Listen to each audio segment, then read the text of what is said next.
मावशी नमस्कार. नमस्कार. तुमचं नाव सांगा. चंद्रकला छत्रपती घाडगे, गाव. अर्जुननगर. बरं. आता तुम्हाला आजार काय होता? गुडघं दुखत होतं, वर्ष दीड वर्ष झाली. बरं. अजून? हे समजा गोट चमकायचं, गोट्यावर सूज होती. बरं. अजून काय होतं? ही मनगट चमकायची. कशामुळं? आता कशाने चमकायची काय माहिती, ती उठता वाजताना हातावर उठता भार वाजता. दिल्यामुळं. बरं बरं. मग आता तुम्ही कधीपासून घेताय? आता शनिवारी 15 दिवस होईल. काय फरक? चांगला फरक पडतो. चांगला म्हणजे किती? म्हणजे 50% पडलाय मला. 50% पडला म्हणताय. म्हणजे आता गोठ्याचा दुखावा थांबला, दुखावा थांबलाय, गुडघ्याचा, गुडघ्याचा थांबलाय, मनगटाचा? 50% झालंच आहे सगळं. मनगटाचा? हा, नक्की? नक्कीच. बरं. मग ती जे हातात तुम्ही घेतलंय ते कसं घेता तुम्ही? तर 2 टाइम घेते. सकाळच्याला उठलं की आंघोळ केली की कोमट पाणी करायचं, गलासात ते अमृत ज्यूस वतायचा, त्याच्यात वरनं ते कोमट पाणी वतायचं आणि त्याने काचाच्या गलासात घ्यायचं. मग त्याला त्याच्या आधी चहा घेता का अनुषापोटी काही घेता? चहाच घेत नाही, मी सोडूनच दिलाय. बस मला तीच विचारायचं होतं.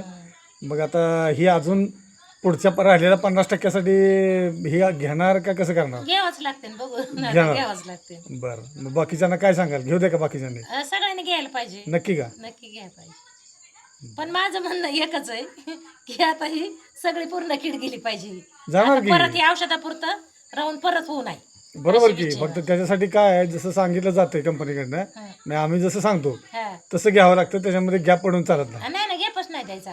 आता कशाला कारण gap गॅप दिला की मग ते परत द्यायचा? नाही आता अर्ध्यात सोडायचं नाही. बस बेस्ट. चालेल. कायमस्वरूपी राहिल्यावर किड जाते ना आपली. हां. नाही, चांगला फरक पडलाय. आणि म्हणजे काही समजा सांगा मागे नाही, आपल्या शरीराचा आपल्याला कळतंय, चांगला फरक आहे. वजन पण कमी झाल्याचं वाटतंय. हा, झाल्यासारखं वाटतंय. आणि वजनावरची तर औषधं घ्यायची ते आता द्यायची की तुम्हाला? पण झालंय वजन माझी, मला कमी वाटतं. Very good. थँक्यू धन्यवाद. मग अशी तुम्ही गुडघेदुखी कमी झाली वगैरे सगळं सांगितलं. हा, अजून काय काय फरक पडला? मला बराचसा फरक पडलाय, कारण माझ्या हातात असं पांढरं दिसत होतं. बर. तर आता म्हणजे रक्त वाढल्यासारखं वाटायला लागले. वाढल्यासारखं वाटतंय? जेवणात फरक झाला, म्हणजे जास्त जेवण जायला लागले. बर. मग आधी जेवणाची इच्छा होत नव्हती? हा, जेवणाच मग 1:30 वाजेपर्यंत, 1 वाजेपर्यंत मी जेवत नव्हते. मग कधी दुपारच्या 1:30 वाजेपर्यंत? दुपारपर्यंत न काय खाता, नुसतं चहा पिऊनच. नुसतं चहा पिऊन? हा. म्हणजे चहा जास्त पित होता? चहा जास्त नाही, लयत लय 2दा, एकदा 2दा व्हायचंच नाही म्हणलं तर. हा.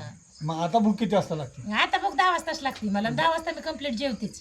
दिवसात किती वेळा जेवता? 3 वेळा जेवते, पण 2 वेळा जेवायचे मी. बरं, पण- 3 वेळा जेवायला मग लागले. 3 वेळा जेवता म्हणजे तुम्हाला पचन संस्था तुमची चांगली झाली. हा, चांगलं. तुम्हाला भूक त्यामुळे वाढली भूक लागायला तुम्हाला. लागली. भूक वाढली. हा. बरोबर आहे. आणि पायऱ्या चढता उतरताना काय त्रास होत आहे आता? कारण मी पायरी चढता उतरताना एका पायरीवर 2 पाय देऊन उतरायचे, म्हणजे असे हा, हा. एका पायरीवर पाय घेऊन उतरायचे. आता सरळ आता चढता. सरळ पायरी अंगायला लागली. हा. त्रास होतोय, नाही असं नाही, पण फरक झालाय मला बऱ्यापैकी. हा, निम्माच फरक झालाय. आता छान वाटतंय. आता छान वाटते. ओके.